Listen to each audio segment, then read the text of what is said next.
Hey guys, and welcome back to the Tutorial Millennial channel. In this video, I'll be showing you guys how you can remove unwanted objects from your background using Snapseed.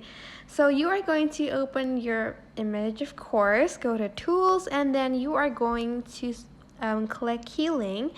And I'm just going to sort of zoom in a little bit, and then you are just going to select the areas you want to remove. For instance, these trees, you're just going to select that bit and it's going to like delete the tree.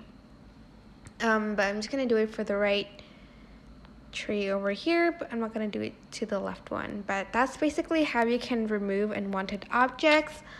I hope this tutorial was helpful for you guys. Don't forget to like, comment, share, and also subscribe to this channel if you haven't done that. If you have any questions, just leave it in the comment section down below.